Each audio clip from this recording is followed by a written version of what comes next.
ભાદરવા મહિનામાં દિવેલાનું વાવેતર કરનાર ખેડૂત ગઢવી ભરતદાન ચેનદાને જણાવ્યું હતું કે ભારે વરસાદના કારણે તેમનું કેટલું સમગ્ર વાવેતર પાણીમાં બળી ગયું છે। તેણે જણાવ્યું હતું કે હાલમાં ખેતર સંપૂર્ણ બળી ગયું છે। શિયાળામાં આ ખેતર કામ લાગશે નહીં, પાણી ઉતરી જશે ત્યારબાદ પણ ફાયદો થવાનો નથી। હવે ઉનાળે જો ડેમમાં પૂરતું પાણી ઉપલબ્ધ રહેશે તો જ ફરી વાવેતર કરી શકશે।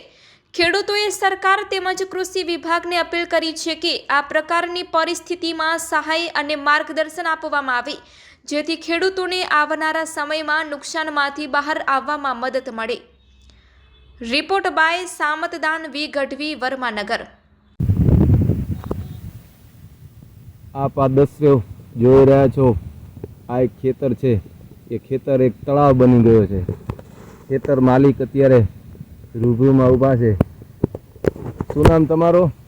મારું નામ છે ગઢવી ભરતદાન અને આ 3 અઠવાડિયા પહેલા જ મેં ખેતર તૈયાર કરી 10 દિવસ પહેલા કમ્પ્લેટ અને વાવ્યો હતો બરાબર બિયારણ લઈ બરાબર અને આ ટ્રેક્ટરના ભાવ અચ્છા અને વરસાદની કલ્પના નથી અને કલ્પના બહાર એટલો બધો વરસાદ પડ્યો છે, હજી ચાલુ જ છે।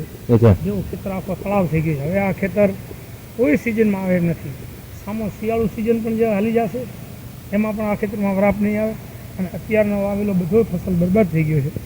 તે સરકારને અમારી હાથ જોડીને વિનંતી છે કે આપ તાત્કાલિક સર્વે ટીમને બોલાવો અને જ્યાં જ્યાં નુકસાન માણસોનો થયો છે એને કાંઈક ને કાંઈક વળતર રૂપિયા આપો તો ખેડૂતો પગભર થાય, નહીં તો આ મોંઘવારીમાં ખેડૂતોને આપઘાત કરવા સિવાય બીજો કાંઈ વિકલ્પ રહી નથી રહ્યો।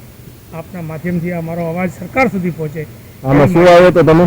અમે આમાં દિવેલ વાવ્યા હતા, એરંડા દિવેલ જેને કહેવાય, મોંઘા ભાવના લઈને અઠવાડિયે પહેલાં જ વાવ્યા હતા, ઉગીને તૈયાર થયા હતા અને આ વરસાદ થયો જેમાં બધો ખેતર જેવો પાણી ભરાઈ ગયો।